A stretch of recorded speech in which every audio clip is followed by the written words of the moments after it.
Okay, Todd, you're live on the air. Go right ahead with your question, sir. Rabbi, this is Todd from Chicago, and I've got a question about the upcoming holiday of Yom Kippur for Jews. There are many Christians who think that Barabbas is something of an analogy to the scapegoat, which was a part of biblical Yom Kippur. I was wondering if you could comment about that, and if you have time, related topic, if you could comment about the practice of kaparot. I appreciate that. All right. Sure. Okay. The Barabbas. All right. Go ahead and Thank you. answer. Thank you. Okay, right. So it's very striking that in the Christian canon, Yom Kippur doesn't really come up a lot, almost never.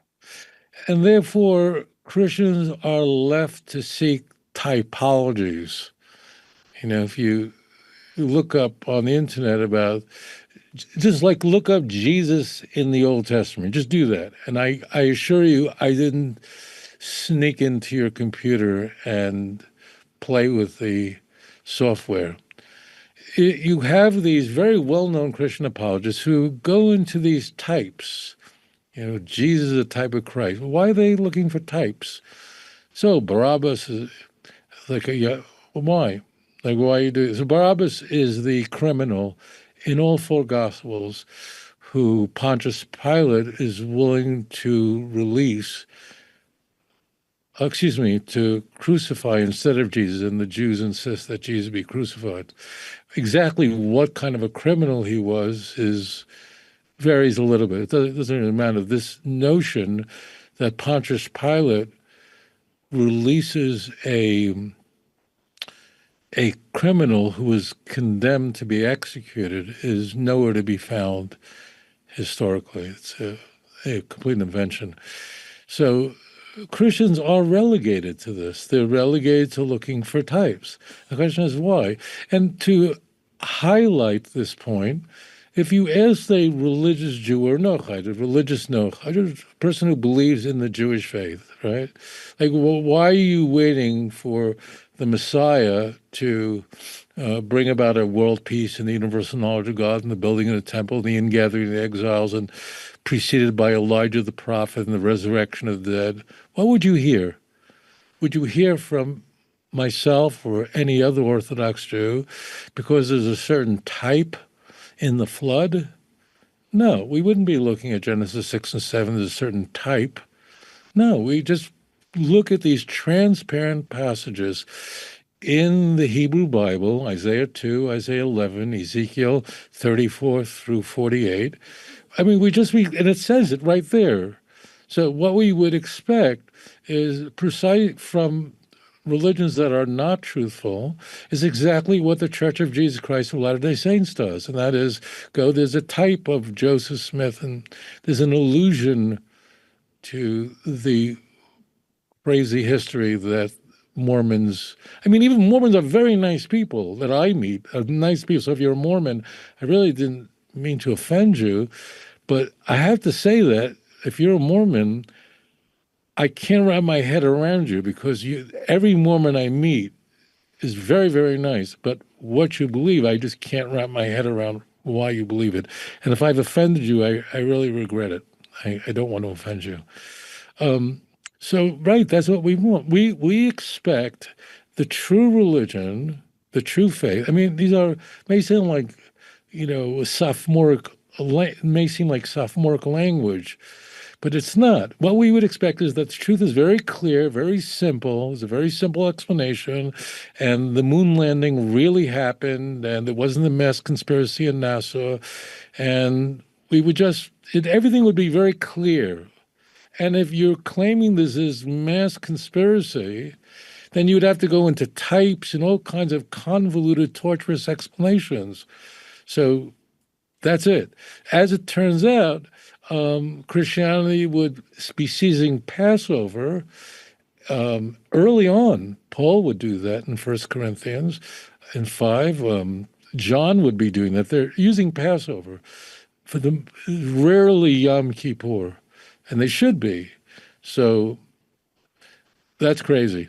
That's all I could say. But it tells you something. He's a type. We have to look at the grander picture here. Well, look, what is this, a photography club? The question is, what is the truth? The TaNaCh is very clear. And I want to just, something I thought about this week. In the 5 books of Moses, as an example, when God is identifying himself, there's nothing ambiguous about it. It's, I am the Lord your God who took you out of Egypt. End. That's it.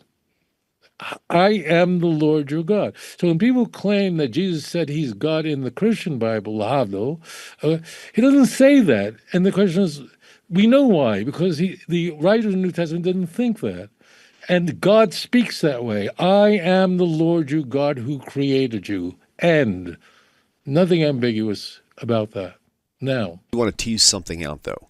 I want to go back to Barabbas just for a minute, because I feel like part of the question was, why is it that Christians confuse the whole Barabbas, which is actually would be more associated with Yom Kippur, not Passover, because there's nothing about Yom Kippur in the New Testament about sin. It's all about Passover, and they're saying that Jesus with Barabbas, right?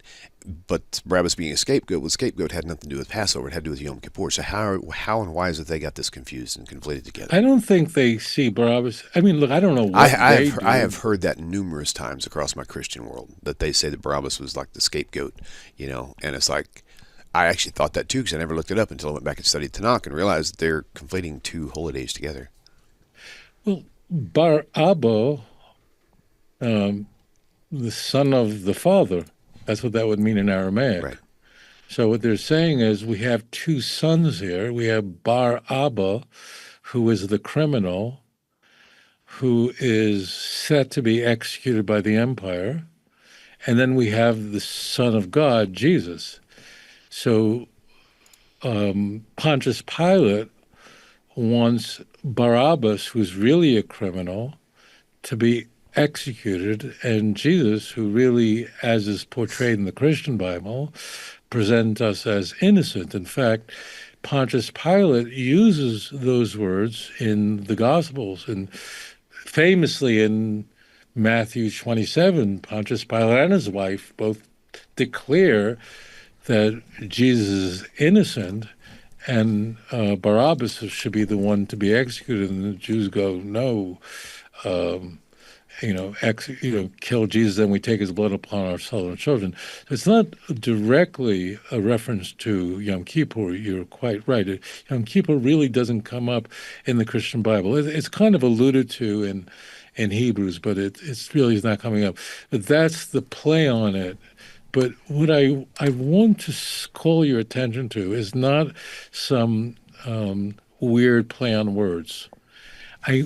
What is vital for the viewer to understand is that religions that are false must rely on these torturous typological explanations to explain away their religion. That's really, it means we can have a fun time trying to construct all these types. We could do that, and it's interesting. All religions engage in this kind of stuff. I changed that. All Abrahamic religions engage in this kind of stuff, where they say, you see that word there? It's a type. You can do that. What I would want to persuade you, the viewer, of is that we have to look for very clear statements in our sacred oracles. And it is from that we build our belief and worship of God, not from some torturous a typology that Christians, nice people, but they have to engage in. Well, Joseph was a type of Christ, rejected by his brothers. No, we need clear text, and you can't use ambiguous passages to overturn a clear message. That's what I want the viewers to understand. Guys, hit that like button, subscribe to the YouTube channel, go to Rabbi Singer's channel as well, and also don't forget his 2-volume book set, Let's Get Biblicals, Volume 1 and 2. The audio files are available, but the CDs are not, but they're available on his website. The MP3. Let me say, I want to just one other thing for you guys. Listen carefully.